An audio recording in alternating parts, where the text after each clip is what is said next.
Ladies and gentlemen, welcome to Chronicles of Hollywood History, Past, Present, and Future. Welcome. And here now, Corey Gomez. Hello, everyone. Thanks for listening. Today I am joined by, you've seen him as a drug lord, a bounty hunter, a tow truck driver, a guy who's been beat up by Steven Seagal in 2 different movies. I'm talking about Robert Lasardo. Thank you so much for joining me here today. My pleasure, Corey. Thanks for having me. Yeah, I guess the first question I always ask is how'd you get started in acting? I think it was a situation of happenstance. I was in junior high school and I had an English teacher who taught a drama class as an elective, and so I just kind of stumbled into the class one day, I guess. I don't know if I was forced to. I don't know what the motivation was, but regardless, I had fun, and she seemed to appreciate, and my classmates, some of the improvisational work that she was assigning us. And then one day we did I found myself on stage doing a play as part of the curriculum, and I noticed the response from classmates and her as well, and I was a bit beside myself because I didn't quite understand why they were reacting the way they were. Meaning that I didn't understand why they were fascinated and moved by whatever the instinctive impulse was for me to give life to the play or whatever it was the assignment was. It seemed to come about naturally, but the response was pretty mind-blowing. And I think that's when the teacher suggested that I audition for the High School for Performing Arts, because I think she sensed that there might be some natural ability within the art form. And so I started studying some plays, preparing contemporary monologues as part of the requirement to audition for the High School for Performing Arts in New York City. And so I auditioned, I was accepted, and that began the formal training.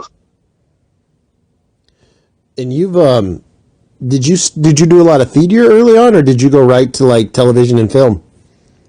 I did theater in performing arts. Performing arts high school was a very unusual kind of situation where you did to get a passing grade or to satisfy the curriculum, you did something called Spring Drama Festival. And so you were assigned to play, whether it's classical piece or contemporary work, something like Tennessee Williams or wherever the playwright that the teacher felt was appropriately placed, for the personality types or whatever. Who knows why these teachers are motivated, to hand off certain classical pieces to communicate something. But regardless, I mean, when you look at the works from that time, the writing, I think it's a great opportunity for actors to really discover character development, learn about it, how to inhabit the space realistically, utilize this poetic language that was written by masters of playwrights back in the day. And so I think that practice, that working out, so to speak, in front of a live audience, your other classmates, and being graded on that definitely put us to the task, and to the test to see, if we could, in fact, get a handle on the traditional classical theater and make it work, and so I think that was the beginning of the theater, so to speak, for me, theater in the round, theater on stage, and I was graded based on my collaboration and independent work in those productions, and so that determined my grade and also my graduation from high school.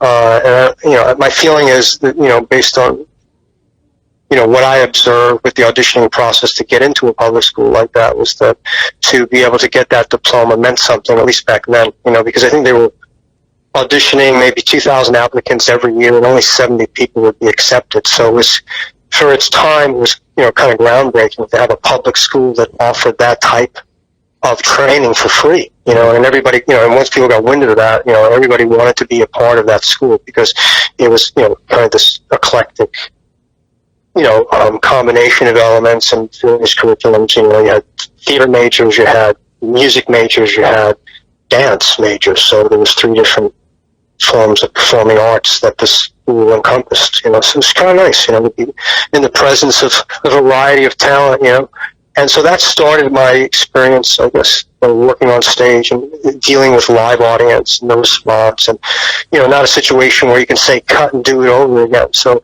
early on, I was kind of thrown into the mix, and it was probably one of the most exciting experiences I've ever had, live theater like that. Well, then when you broke into acting, one of your first gigs was you were one of the evil movers in Moving with Richard Pryor, right? Evil movers. I don't know if I would classify Perry as an evil mover. I would say they were kind of mischievous. Say again? You did rob the guy, didn't you? Right. Yeah, okay. Well, it's a word. I don't know if we robbed him. I think we just got a little confused about where the furniture was supposed to be delivered there, Corey. I don't know. Call me crazy, but it's, perception, man. But yeah, it was kind of fortuitous for me to receive or, be hired under contract by Warner Brothers so early on in my career, so to speak. It was, the breaking point for me, in a positive sense. It was the breakout scenario that I think a lot of actors and people dream about in terms of, being validated by a studio, working with movie stars, and getting a chance to participate on a level that communicates something more than trivial. Like I was hired, and was there for 3 months in California. They flew me from New York. And I got to work with Richard Pryor, which was amazing. It was, experiences that kind of fall into the category of miraculous, man, because, you just, you dream of these sort of things, but then suddenly it's upon you. Anyway, well, so that's pretty cool to have that experience, especially it being a comedy, So I know that a lot of people associate me with that word that you use, evil type mythology and stuff that doesn't carry much humor or any hope. It's kind of a tortured mythology, So it was nice for me to at least start out in something that was auspicious or lighthearted and funny. Well, the reason I was, when I saw Moving, I was, I was a kid when I saw Moving, and I was a big wrestling fan. So the reason I wanted to go see it, because Richard Pryor at the time didn't really mean a lot to me, I was a big fan of King Kong Bundy. And, he passed away a few years ago, but what was it? That was his first real acting gig, too. Do you have any memories of working with him? Not really, no. I spoke to Chris briefly. I think it was Chris, right? Yeah. Chris Powers. So, yeah, I spoke to Chris. What I remember about Chris was that he was just very soft-spoken and polite and friendly, Yeah. You had a small part in a film that I really liked that finally, just about a year ago, finally got a Warner Archive release. You were a mugger in Penn and Teller Get Killed. Right. Yeah, I remember that film. Mm-hmm. What was it like filming with those two guys, or were you not there that long? What was it like? It was brief. And I don't really remember much about that experience, to tell you the truth. I just remember that, like a lot of projects early on in my career, I was just excited to be present in a situation of employment, to be working with people that were already established. As far as character development and, my participation in those films, with the exception of Moving, because Moving was an anomaly, because they allowed the character to breathe somewhat within the comedy, and I had somewhat, a lot more to do than some of the other movies that followed after that. So what I would say is that what I remember is just being grateful to be working on a set, again, standing opposite of two men that were seemingly,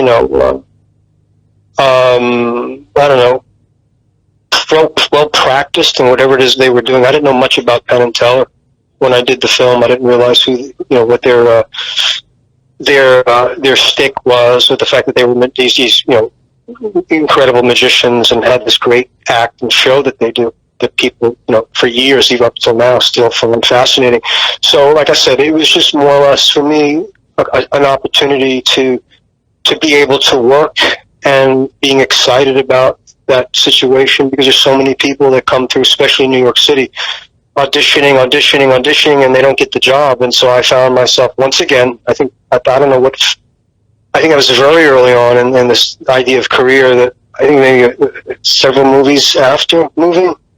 And so I was like, wow, here I am again working on another film. This is fantastic. It's really great, So it was more about just being excited to be there and to participate and, be taken seriously, irregardless of what, the character description suggested. Now, you were, of course, one of the robbers in one of my favorite films, Hard to Kill, with the legendary Steven Seagal. Right. I think it was your arm. No, he put the knife in you. And then, about a year later, you were in Out for Justice with Richie's Gang, another Steven Seagal movie. Did you make a really good impression in Hard to Kill, and he asked you to come for Out for Justice? Usually, right. I think that that was a situation where I saw a kind of loyalty that I feel is rare in the movie industry. Because I auditioned. What happened was I auditioned. Like anything else, I was going on many auditions, and I auditioned for Steven Seagal and his director for the film Hard to Kill. And he was very candid with me after the audition about regarding how he felt about my ability, and he was, and very, very, very nice, and gave me compliments. And so we worked on that film together. And then while we were filming, or after we finished the movie, I think it was during. On one of the days of filming in that liquor store, we had that fight sequence. He said, "Hey, Rob, so listen, I'm developing the story about some guys in Brooklyn," and he went on to explain to me the narrative, the synopsis of the story. And he said, I think you'd be great, and I got a partner in mind for you. I said, "Wow, great!" And I was kind of beside myself because, you hear things. In retrospect, I think, well, you hear things all the time from movie stars or from actors or from producers or people that promise you, rainbows and all sorts of stuff. And you learn over time to kind of just, take it with a grain of salt, and it goes in one ear and out the other. I don't think I had gotten to a point yet where I was jaded or, even bitter or anything like that at that stage where I negated things that were told to me. I believed what people told me, And so when he said that to me, I was like, "Wow, that's really cool, great," and I didn't really know how else to respond other than to be gracious and, and appreciative, And so a year later, I get a phone call from management, and they're like, "Hey, guess who wants to see you?" I'm like, "No, who?"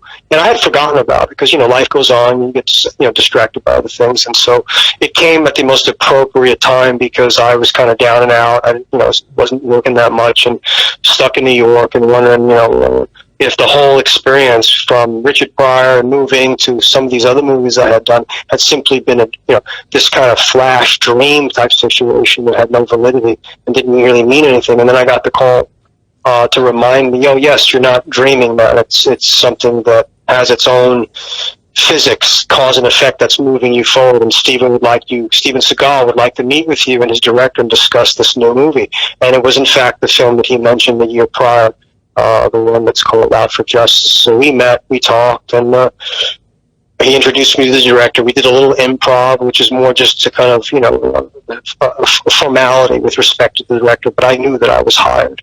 And then I got the call shortly after that I had a 3-month contract once again with Warner Brothers to shoot that film with him. So it was amazing. He's a very kind and, at least to me, very kind and loyal man who kept his word. And while we were filming the film, I was going through some personal challenges, and he was very fatherly and looked after me because he saw that there could be potential for ruination in my life. Because some of the people that I was hanging around, he said, "Robert, listen, you have a great career, and I don't want you to ruin your life. And if you need any help or advice or someone basically to look after you, or if you have a problem, just talk to me, man. I'll make your problem go away." So he was very adamant about that. It wasn't like just the character he played in movies. I kind of got the sense that if I had a real problem and needed to be removed from my life, he was just the guy to talk to and would actually have that done for me, But, within the guidelines of the law, of course. But he was just really a real, I guess what you would call a stand-up guy. Yeah, I've always been a big fan. Hopefully one day I'll get to talk to him. But, I always hear during fight scenes he can get a little rough. You ever take a beating from him on set? Accidental, of course, or come at you a little hard? No, I never had any issue. Oh, okay. And do you still talk to him, or do you still see him? Because he still does films from time to time. Yeah, I mean, it's kind of a traveling circus, this business of show that we're all in. It's nothing personal. I just think that the nature of the business and the lifestyle is that you see people for a while, you become friendly, you have an experience, and then you just kind of move on down the road. No harm, no foul. It's just the way it is. So to answer your question, no, I haven't spoken to him in in a very long time, but I have this feeling that if I saw him, it would just feel like it was yesterday. You start with something that's positive. Usually, you pick up where you left off. If you leave on a negative, that's usually where you pick up too. So, I mean, I have nothing but good memories and good feelings about him, and it's just the nature of the business that, you work with an assortment of people throughout the years, and they appear, they disappear, kind of like a mirage in the desert, right? And you learn not to get attached to any of it. You just enjoy the ride. Out for Justice was great. William Forsythe should have really got some kind of, at the least a Golden Globe nomination or something. He played such a good job as a, cracked out Richie there. I mean, he was he was pure evil. You got to be part of his gang. So, I mean, there's a reason that movie's so iconic all these years later. Mm-hmm. Then you, of course, you did Waterworld. Mm-hmm. And you did a movie that one of my favorite movies you were in, Last Man Standing with Jeff Wincott. Right. I remember this film. He was a heck of a martial artist. Boy, I'm kind of surprised he didn't have a lot of theatrical stuff. Well, there's no business like show business. Are you trying to apply the ministry of logic to an entertainment industry that doesn't function that way? True. I know you're not trying to do that, are you? No. Okay, good. Because you're never going to you're going to drive, good luck with that equation. Yeah. The next time, and you did quite a few other things, but the next time I noticed you was, because you had a really good part in Dee Snider's Strangeland, where you were explaining, what a piercing was and the gauge. And it was a small part, but it was really, really good. What was it like doing it? Because there were no movies back then that really dealt with piercings and hangings and stuff like that. It was really ahead of its time film. Right. I don't know. I feel like the movie was exploitive. Oh, really? Yeah. But, that's the nature of the business, isn't it? I mean, Dee Snider, I spoke to him briefly. He was friendly, and he asked me some questions about the ink, and he seemed very fascinated. And I attribute it to his research that he was accumulating to understand the psychological dynamics of the material he was dealing with, and so I felt that he was talking to me, but also kind of trying to probe my psyche, and consciousness to understand what the motivating factor was behind the tattoos and what it meant. And there was a part of it that felt a little bit disingenuous because, you got to remember this was the 90s, right? And so tattoos weren't cool. It was still something that was looked at as kind of a stigma, a social pariah, and the people that do this are clearly, maladjusted, or there's something wrong with them, whether they're convicts or bikers or just, good old-fashioned punk rockers. There's definitely a psychological disorder or something that, deems them not worthy to participate in, the mainstream, whatever. So I don't know if I bought into his whole whatever, that I felt that he saw an opportunity to utilize something that at that time seemed, taboo, or was taboo, and this notion of Captain Howdy, and and borrowing that from The Exorcist, and also capturing the women and all this stuff and doing terrible things, helped to move along this idea that tattooed people are psychopaths or sociopaths.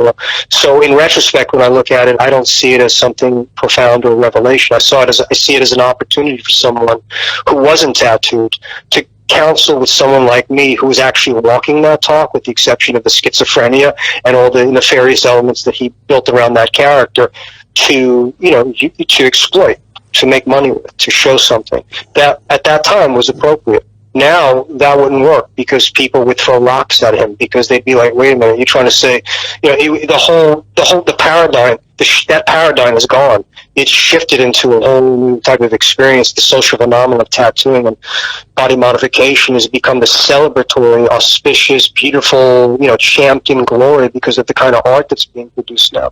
So I don't know if that mentality makes any kind of sense now, or if it ever made sense. as far as I'm concerned. But I participated in it like I do in every other job. I mean, you're going to play this character, and people basically build a frame of stereotype around you, but that doesn't affect the way I inhabit that space. I inhabit that space realistically. If the stereotype suggests something that's simplistic and a thing or a person that's redundant or doesn't carry any insight, I dare to challenge that by incarnating a real person that communicates truth regardless of what the dialogue suggests.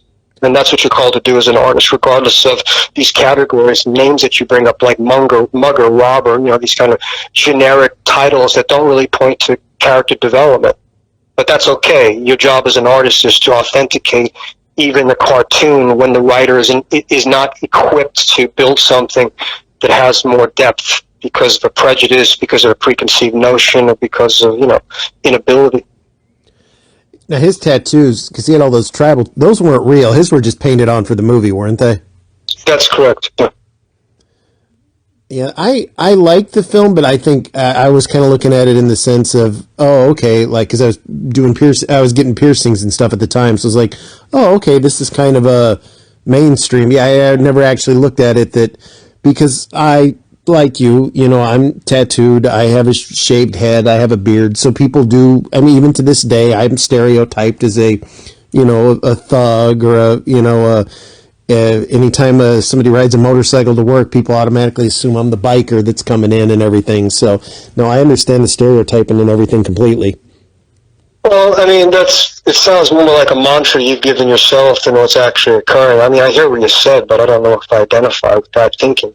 But I think there are people in the world that do that put people in categories because they don't know any better. But to say that, my head is bald simply because my hair fell out and I decided to shave my head. It wasn't like something contrived to create, and I didn't get tattooed necessarily to follow a trend or necessarily, create a problem for myself as much as that I felt compelled spiritually to communicate certain aspects of my being through an art form that lives on my skin.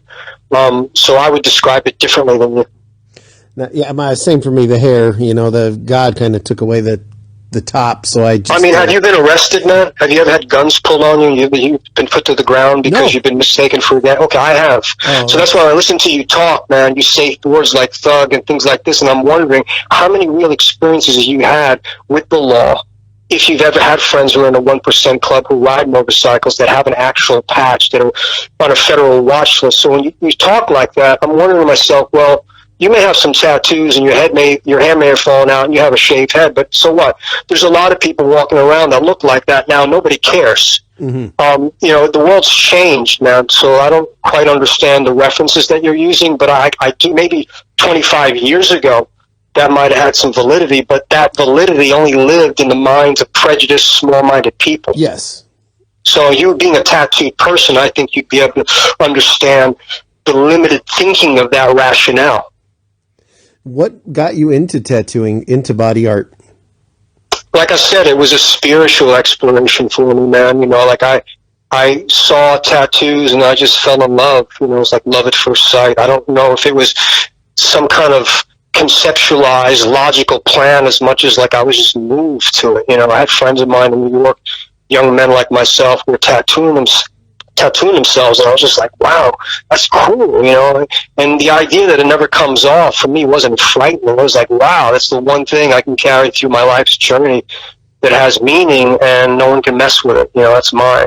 There was something about that brand that linked all young men together who struggled with identity or struggled in a socio-economical world where they were kind of kicked out and deemed as outsiders. So the tattoo was the sign, before it was safe and cool and trendy, to link us all together in a brotherhood of brethren that you could not fake on, because once you tattooed yourself, man, you ostracized yourself from society back in those days. So it was one of those things where it wasn't safe, man. And that's how we would determine. I felt I could determine a real brother in arms in situation growing up where you felt like your only family was other men your age who were struggling with the same challenges in youth that you were. And that tattoo was a symbol that you couldn't fake on. It wasn't like a T-shirt or a haircut that you could change. Once you put that in your skin, man, it wouldn't come out. And that's what I loved about it. I still love about it. Do you remember what your first one was?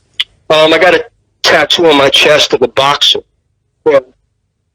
I used to like to box years ago. When I was young with my friends, we used to spar and do stuff like that. Do you have how old were you when you first started doing that? Because you had a few, I remember back in the early days of your films.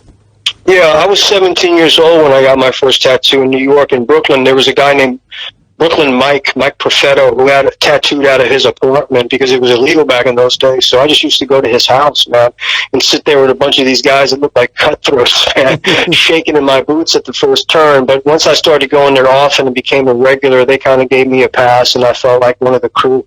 It's pretty cool. Do you get recognized a lot for the tattoos nowadays?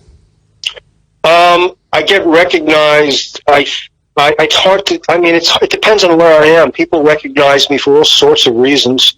I think people are moved by experiences they witness in film, moments. They don't necessarily remember the names of the films or all the characters, or some people do who are film historians. But I think it's a combination of elements that trigger them to recognize something that is meaningful to them. It could be the tattoos, it could be a character I played, it could be a movie that's close to their heart, an experience they had when they were watching the movie. There's all sorts of things that I think motivate people to be affected by entertainment and the people who carry that fantasy to them in their house, Because one of the roles that that I associate you with, and I mean, it was a hell of a role, a hell of a job, a hell of a show, Nip Tuck, where you played Escobar. Right. Yeah. You really sunk your teeth into that role. I mean, that was just it's such an amazing job you did in that. Yeah, thank you. I'm grateful for that opportunity because, a lot of it hinges on what they give you. Despite what I said before, you can take what they give you and make lemonade all day, but if still they only let you, run half the football field, you don't get much yardage, and you can only go so far with that. And you think that with Nip Tuck and what's his name? Michael Robbins was one of the producers, and what's the other guy's name? I can't remember. I'm kind of spacing out on the creator of the show, Ryan Murphy. So Ryan Murphy, I felt, was really open. Clearly, if you look at his subject matter and how he pushes the envelope with everything he does, is one of those opportunities for me to shine because I was linked to a genius greater than my own. I don't claim to be a genius. What I had learned up until that point was a certain type of character that I was called to portray. The Chicano, the Latino, mafioso, the whatever, the shot caller, give it a name. I had been doing that prior to Nip Tuck and cultivating that character, in other TV shows and movies and stuff. But the difference, I think, with that, evolution of character, so to speak, in various other platforms, between that and Nip Tuck was that the show was so well written, and it took what I was doing prior to and placed it on a platform of genius, that had not been seen before. It combined it with other elements in storytelling that were cutting edge. This whole idea of body dysmorphic disorder and the doctors, getting rich off of people's insecurities and this notion of a perfect life, and throwing Escobar into that world to kind of shake it up like an earthquake was you look at the show objectively in the music and so many elements that made it work for a period of time that fascinated people because there was no frame of reference for it prior to that. No one had seen a show that dealt with that type of subject matter that way, and so I think it became a personal type of relationship for people who watch it who could identify with various storylines, and so I think that phenomenon in and of itself, the show, combined with what I was doing, was an auspicious situation for me because I had done that before, more or less, without the name Escobar, a different name, but I had not been placed on that stage with those writers who produced that sort of magic within the framework of a show like that. So it's like anything, you can do great work, but if you don't meet your Quentin Tarantino, your Terrence Malick, your Spielberg, your Scorsese, your work kind of drifts into the ether and is not really recognized because the quality of the product suffers. It's not championed by any kind of glory that deems it to be, above average, and and doesn't sit in the historical church and synagogue of great filmmaking or great TV. You have to meet your equal, if not greater, as a director, producer, writer, to take what you're doing and raise it to the next level. No actor single-handedly has ultimately been able to do that by themselves. It's a collaborative effort. And so I was graced by the good fortune to walk into the right door with the right people and be afforded that stage to do something I had been doing prior, but kind of, with a little bit more, with the writing offering a little bit more than, what was provided to me before. The cleverness of it, the humor, the sadistic nature of some of the storylines, some of the antics of Escobar's dancing, qualities that weren't seen in some of the other manifestations of character. And this is where the genius element comes up. This is where it becomes an innovative, a unique type thing, because Ryan knew how to juxtaposition things that were serious but make them funny, make them scary, all at the same time, and that's, I think, why that's one of the reasons that shows perceives that this kind of phenomenal, this brilliance, and, has affected people for so long. Well, I mean, the way they even get you in the end of the first season by giving you the face of a wanted criminal. I mean, that was genius writing. Yeah. I mean, everything about that was so good. And then and shortly after, you had a part in the big Jason Statham Death Race remake. Right. That was another great one. You had, you were good in that one too. I mean, you're good in everything. That was what was Death Race like filming? Because that's more of a, now you're back. You're doing the more of the dramatic role. Now you're back in this big, Jason Statham action piece. Well, I felt like it's what do I compare it to? It's like, to me, it was like the theme park of movie making, because it was, it was the way they structured it, race cars, cars flipping over, and the apparatuses they built to make it look as if those things were really happening or indicative of something you'd experience at a theme park, a roller coaster ride. They strapped me into this car, and huge gyroscope type contraption made the car turn upside down slowly while they filmed me. So I was like, wow, this is great. I'm getting paid to go on some type of, state-of-the-art roller coaster ride where the car flips upside down, man. So that's why I think I feel like, for me, it was just like a theme park type experience, action movie, you get to ride around, drive around these cars, and things are blowing up. And, so to me, it was, it's more of a kind of a, live action cartoon type situation, which is fun, you got to mix it up, do different. It's nice when you can be afforded the opportunity to appear in something that has variables that are elements that you haven't seen prior. We've seen Robert Lasardo sitting in the cell next to Charles Manson within the the mythos of evil, so to speak, as you call it. And so to have him come out of the cell and ride in the race car was a new twist and something that was old, right? So it's old, but now we made it new because we're adding this element.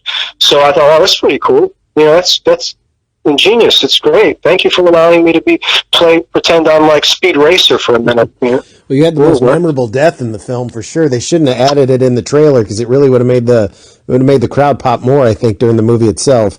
Right. Well, I've learned not to get too attached to what the studio and the editors do.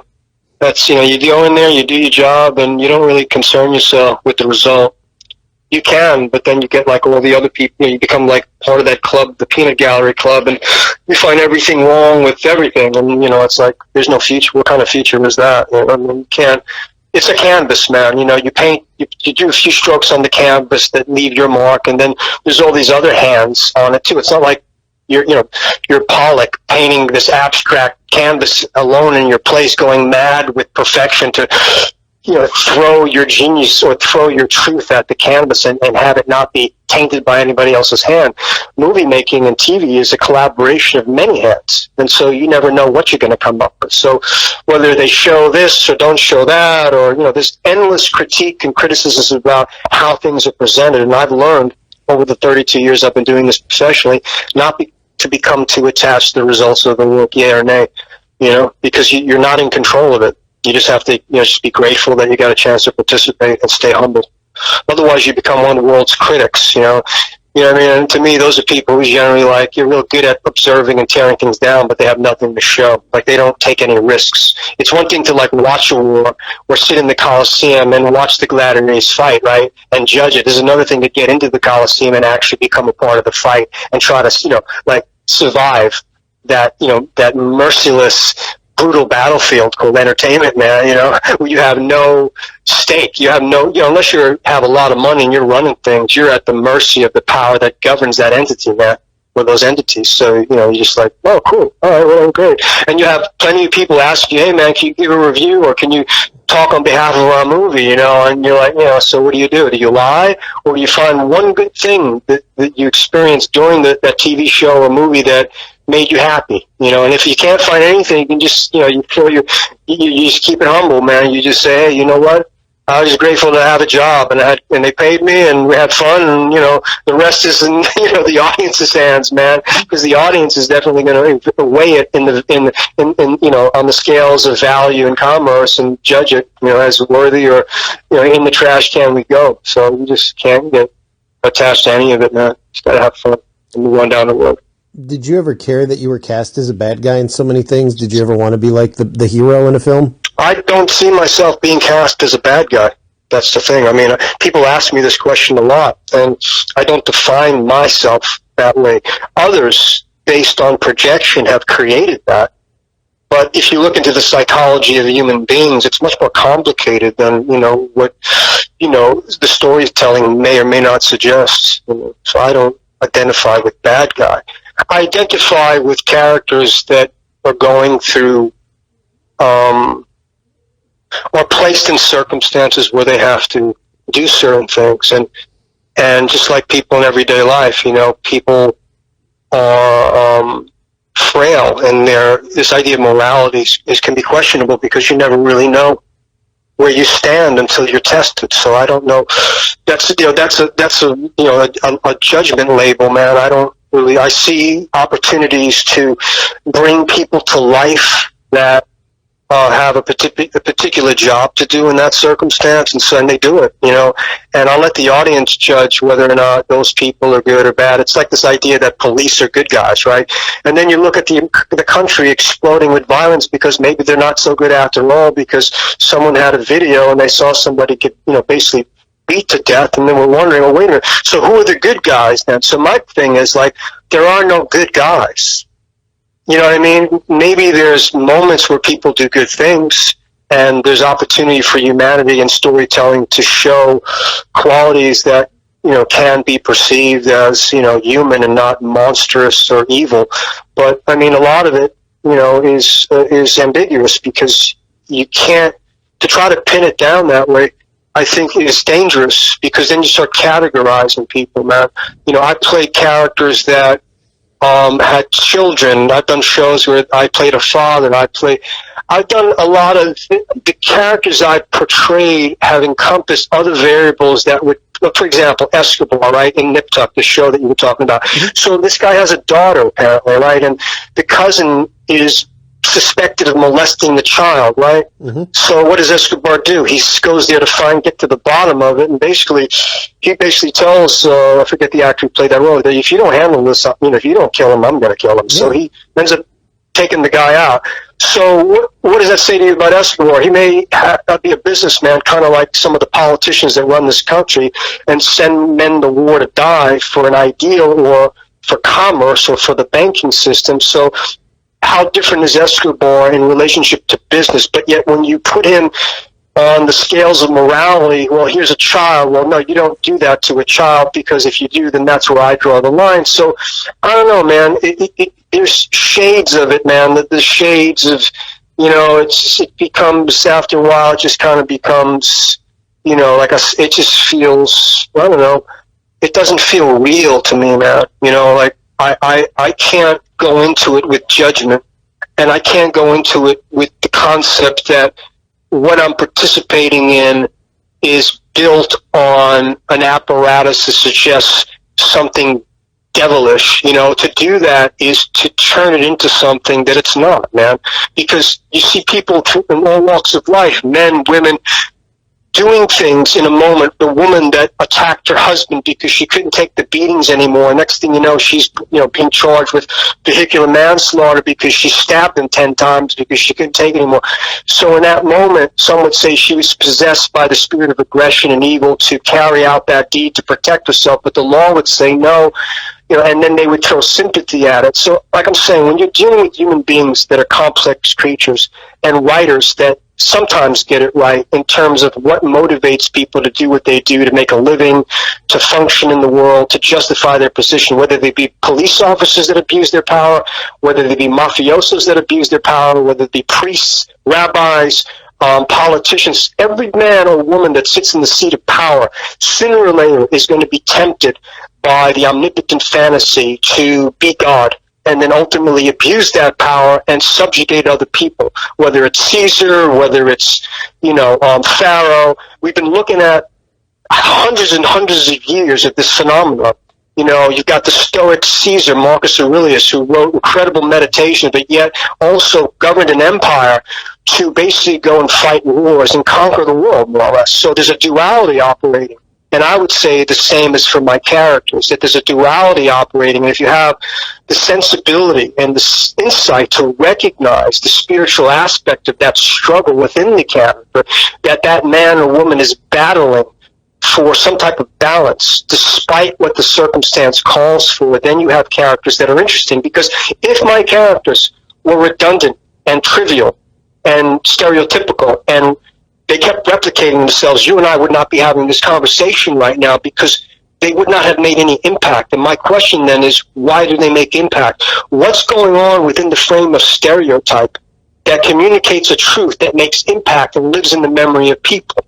Do you know what I mean? Mm-hmm. And that's what I focus on in terms of an artist to continue to breathe life into paper mache or into notions of export or, writers that are prejudiced about certain types of people. How do I lend or sneak in an element of integrity or something that reeks of the human condition that all people can identify with and go, you know what, he may be doing this, but you know what, he also did that. And do you notice when he talked to the old lady, how he treated her? Did you notice this? There's other qualities that contradict something else, which to me is what humanity is. Humanity is this endless scenes of contradiction in behavior. It's this way one minute, and it keeps changing back and forth because of the confusion of this world, and people's fears and insecurities. And so I would say that how I feel grateful that I continue to be given opportunities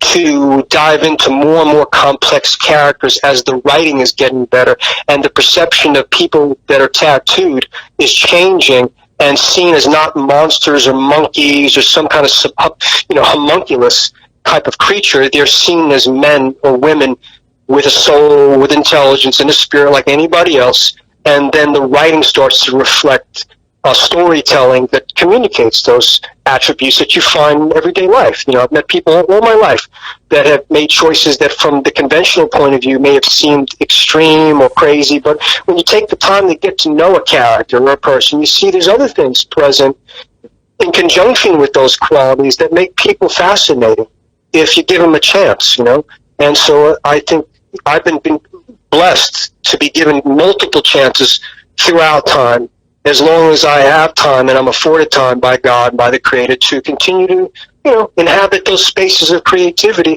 and try to, bring another quality that maybe I hadn't bring before. I'll add, reach into my bag of tricks and show the audience something else in the form of that character that communicates not evil, not the bad guy, but the humanness and the struggle of humanity that is housed in various archetypes. Because everyone basically is typecast. It's not one particular type of person, because if you think like that, then you're a racist. Everyone basically is put in categories. We all do this by tendency. We kind of look at each other and perceive a certain object in physical form and say, he's that type, she's this type. We all do it. So typecasting is a universal challenge that mankind faces in everyday life and in Hollywood. They just exaggerate it for the sake of commerce, because little kids have been, listening to fairy tales their whole lives and been trained to believe in certain visual aesthetic that will, which supposedly is going to bring them to a happy land, and it's supposed to look certainly. But now that we've eradicated or trying to eradicate racism, certain people are appearing now in form that weren't allowed to be heroes before. So you have movies now in comic book world that reflect heroes that come from multicultural experience. It's not just the white guy. It's not just it's a multicultural type of experience, and as that continues to expand on itself and show the truth of humanness, then hopefully the need for the scapegoat will disappear. But maybe not. Maybe there'll always be a need for a scapegoat, so that people can feel safe and good about this idea of bad guy, so they don't feel so bad about the shit that they're hiding in their closet, man. Mm-hmm. I don't know. You had you already had the association there with Ryan Murphy from Nip Tuck. You had that spot on the Shield. Have there been any talks about you maybe being in one of the new seasons of American Horror Story? I don't know. I don't really pay much attention to television, but I would like to promote movies that are coming up that I think speak to independence. Because to me, independent cinema is where it's at, not television. Because television is the corporation. Television, despite what I said, still has a long way to go, man, as far as emancipating certain archetypes so that it can truly play in the creative field intelligently and with respect, to human beings that call themselves artists, But I find that there's much more opportunity in independent movies to kind of, flex a little bit and stretch out and do that. And I recently worked on a film called Bloodthirst, directed by Michael Sue, which deals with the fantasy mythic of vampires, man. So it was kind of really cool to put on a prosthetic again, kind of like Nip Tuck, but transform into this vampire, with the cape and kind of like you have the overlord, the good guy, so to speak, based on the polarities of duality, and you've got the overworld and the underworld, but to me, there's still function in this idea of supernatural and superhero, whether they be, regardless of pole they stand on. So it was kind of cool. It was fantastic for me to finally be able to participate in an independent film that allowed that type of experience as a character to manifest. The tattoos weren't an issue. They put makeup on me, not to cover them, but just to basically communicate this, this character that's, like in the vein of Nosferatu, like that look. That was beautiful. So there's been opportunities in independent films to really dive deep into some characters, man, that I think have a lot more dynamic than what prior to the shift. The stuff that's been written on the page is pretty ridiculous, but it's changing. The writing is becoming more insightful as the social, the social phenomenon starts to become more and more obvious that, people are doing whatever the hell they want, man. They don't want to be judged for it. TV's a little slow on the uptake, though. They may seem to be doing that, but they still are pushing a product. They're still basically governed by corporation, maybe with the exception of Netflix and a couple others, but they're still kind of locking people up in categories so they can sell tickets, to various culture, to various demographics, So for me, at this stage, I'd say, independent film is something I'm excited about. I don't really care about the big shows and who's doing. I'm not a name guy, man. I'm just like, I'm really down for independent, because the word itself means independent, like separating off from the studio, separating off from corporate, creating something independent of that has its own thought, its own mind, its own genesis, that allows things to occur that wouldn't be approved by network. You know what I mean? Mm-hmm. That wouldn't be approved by that agenda or that criteria that says, no, we can't have this, we need to have this, there needs to be this, there needs to be that, we need to have this guy, we need to have two women, we need to cover all these bases so people don't get offended. But the independent filmmakers don't care. They're like, no, I'm going to tell my story, and I'm going to tell it the way I want to, and I'm going to hire Robert to play a role they wouldn't let him play on television. So for me, television has been a blessing and a curse, because it speaks to the damnation of those who are not deemed worthy by a mentality that's living in the dark ages, bro. And there's been times recently where, like I said, that's changing, but it's not changing fast enough for me. So while I'm waiting for them to wake up over there in Disneyland, I'm going to step on this side of the fence and hang out with the people in the independent films, man, because I'm not doing it for the money. I'm not doing it to become famous. I'm not doing it to make a name.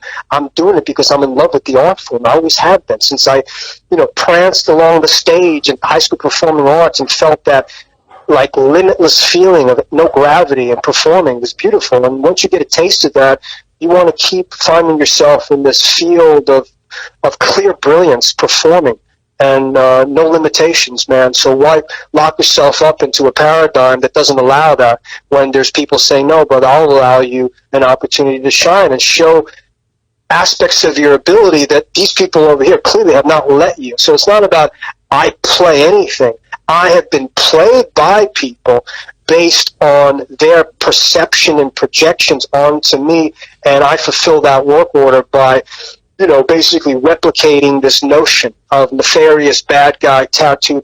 That's not my creation. That's someone else's idea that they built, kind of like what's his name, D. Schneider did in Strangeland. He built a monster based on a concept that was incorrect, and he asked me for advice and wanted to know what my tattoos meant so he could understand the psychological dynamics or distortions of that mind when there really wasn't any. He had to create them, and other people had to believe in them to move that insanity along, kind of like the way certain people feel about black people or Mexican people or Asian people. That insane thinking that categorizes people based on a way of living, a way of looking, or how they were born and how they manifest their existence is the same tyranny. You know what I mean? Mm-hmm. So once you start to understand it on that level, you don't really kneel before this altar of Hollywood. You don't care, man. You're like, whatever.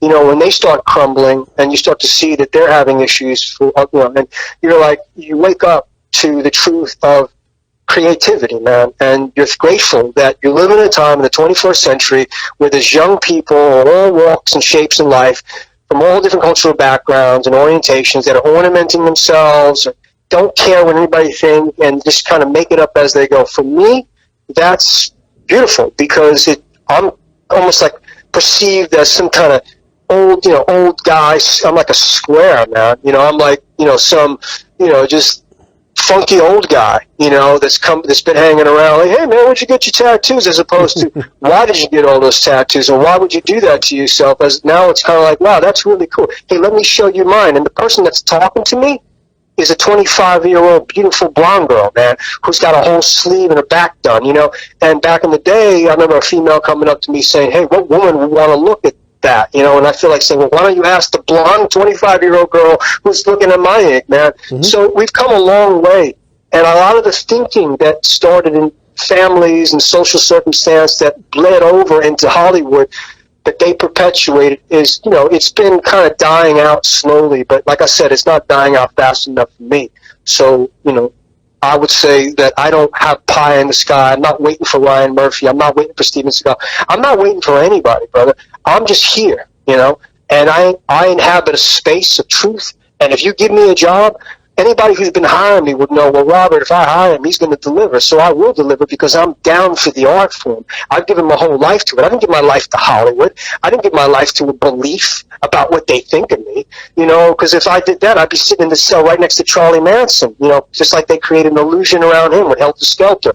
They made that up, just like they made me up. But I didn't make me up. I know who I am. And so people who have the fortitude and the insight to recognize me as I am will hand me something that reflects creatively, truly, what my capabilities suggest, man. Not something that's there to tyrannize me or make me try to feel small so they can feel like they're a good guy and we got the bad guys locked up down here because, how they look, right? And we got to put them here. I don't adhere or subscribe to that thinking at all, man.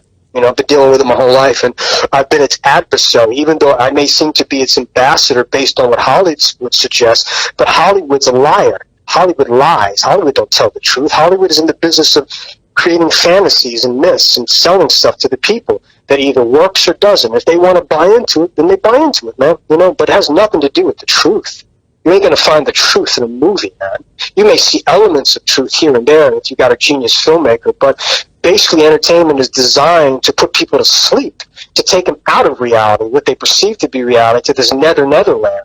But when they do that sometimes, while they're doing that, they have to demonize certain types of people in order to sell that.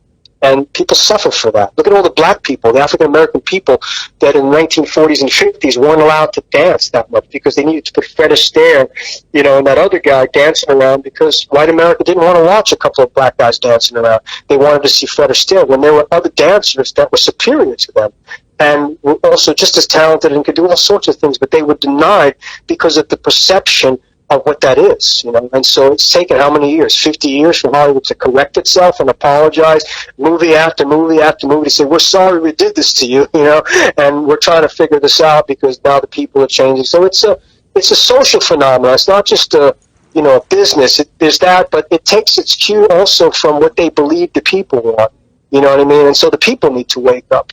So, and if they wake up, then maybe the entertainment will reflect that, hopefully at some point. It seems to be going that way, man. It's just a matter of time until there is no time left, And so in the meantime, you're just like, hey, cool, this is fun. I'm getting paid to do this, Wow, cool. And hey, man, I watched you growing up, bro. You're the reason I got my first tattoo. I'm right on. And so all the negativity and the small minds that threw rocks at you, now you got a whole new generation coming at you saying, man, thank you so much, bro. Why are you thanking me? Well, because when I grew up, I got a lot of crap, man, because of my ink, and people said I couldn't do that. And then I saw you in the movies. I'm like, damn, man, thank you so much for making me feel okay. I said, well, thank you. You made me happen, too. You saying that to me makes me realize that it wasn't for nothing, Mm-hmm. So it's cool. It's beautiful how it comes full circle that way. I have to say, for the people listening, if they only know you from your films, or if they only know you from your films, I should say, clearly anyone listening will have to agree you're probably the most articulate man I've ever spoken with as far as interviews. You were also a writer and a poet, correct? Yeah, Corey. I dabbled in some, a couple, on the page for a minute. Yeah, I would say that. Yeah, I would say I'm a perfect. Thank you though for doing the homework and recognizing that manifested. So, but I wouldn't call myself a professional writer. I would say that I needed to, as a catharsis, to deal with some of the stuff that was going on, like we all do, and rather than it becoming a destructive patterning, I thought, well, people have been asking me questions for so many years. So, yo, man, why'd you get the tattoos? What do they mean? What's it like being in the movies? Endless questions, So I thought, let me answer these questions in a book. So I wrote this book, autobiography, and I titled it Life Sentence, my life sentence, and play on words, right? Because we associate Lasardo with jail, so I got a life sentence in Hollywood, the perennial convict.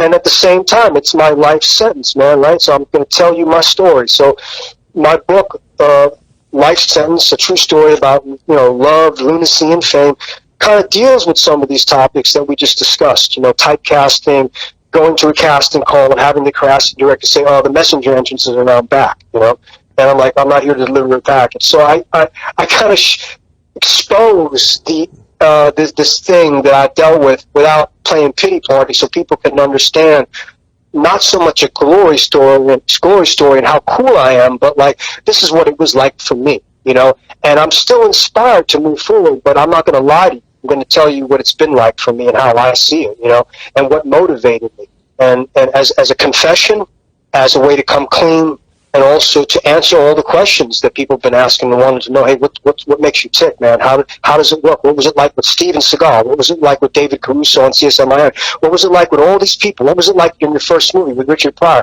What was he like?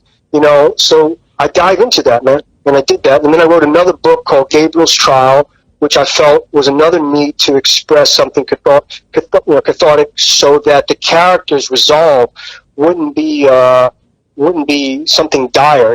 It would point to something celebratory and liberating, that he would go through this series of experiences, kind of like people do in life, and then come out the end of the tunnel seeing light, and other people around him also recognizing that light too, in the form of a love story, murder mystery type thing. It's called Gabriel's Trial, and that book is going to be released this year by my publisher. Yeah, so kind of myth, type deal. So I'm excited about that too. I don't know if this hopefully someone will read it.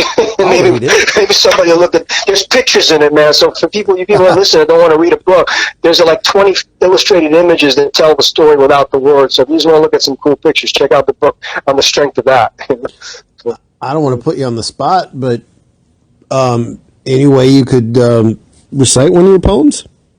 Oh, I don't have it in front of me, man. No, I probably couldn't. I would say I'll quote somebody else. Long is the way and hard that out of hell leads up to light. You know what I mean? That's Milton, I believe. So that's always made sense to me because the struggle is long and hard. But, you know, the light is light. The light is there. So I feel like that allegory, that apex, is a recurring theme in my stories, you know, in my life. And I would suggest to people to consider the big picture in terms of what their spirit is, not so much what they see in the mirror. I mean, yeah, we live in a physical world, but it's important to recognize value in terms of what can't be seen by physical eye, because if everything was determined by physical eye, then where does love fit under the microscope, man? Can you find love under a microscope, man? You know, when you love somebody, you told me you have a certain personal relationship dynamics that you mentioned. I won't go into your business, but in your ability to take a leap of faith and love someone and bring them into your life shows something that does not stand in the realm or the ministry, does not function in the ministry of logic. It goes beyond that. It's faith, right?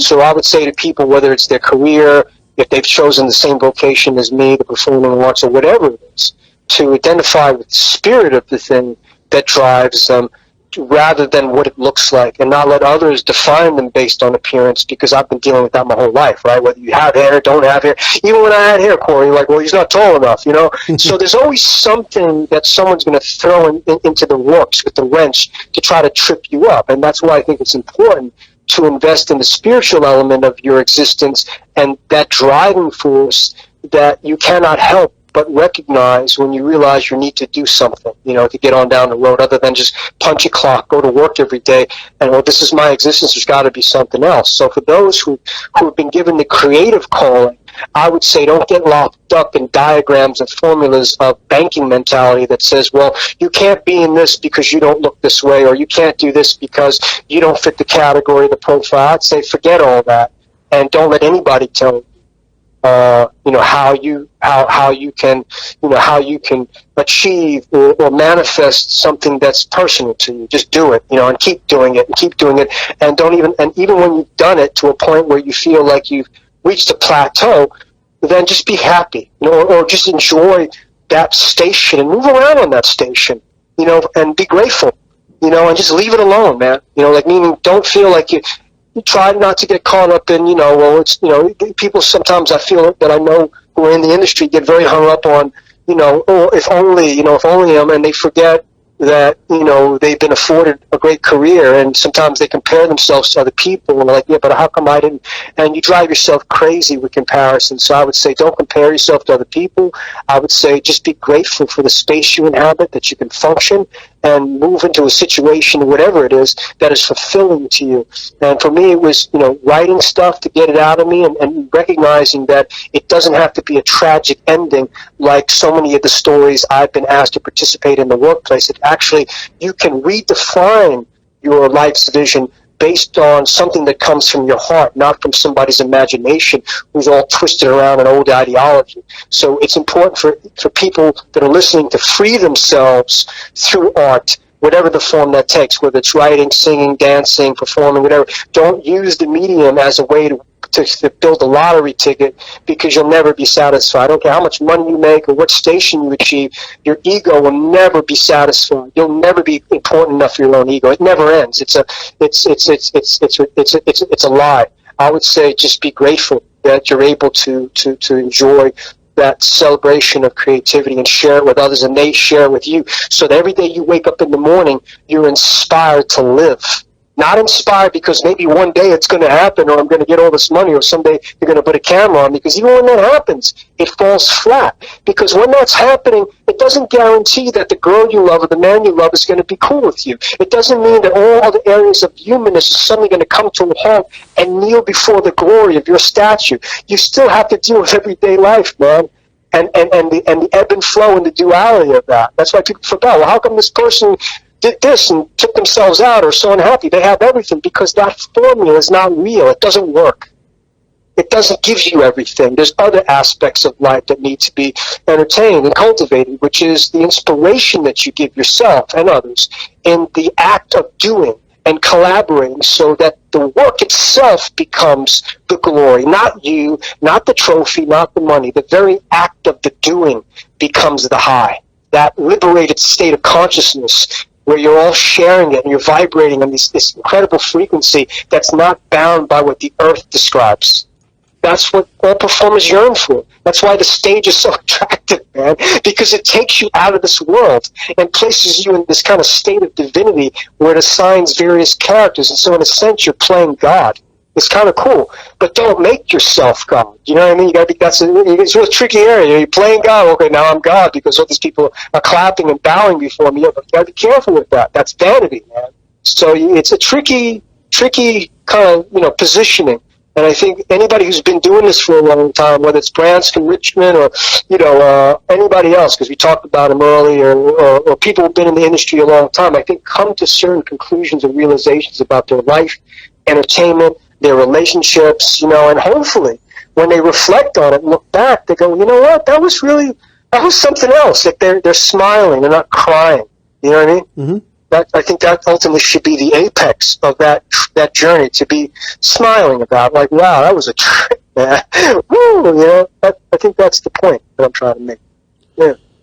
For all your fans that, are on social media, is there anywhere they can follow you? Do you have like a Twitter or Instagram or anything like that? Well, there's a Twitter and an Instagram that's up there that I did not create, that's still functioning, but I'm not the one pulling the strings on that one. So I'd say no with respect to the fans. I don't participate in it, though I support anybody who wants to shine a light on something, say, hey, look at this guy, cool, right on.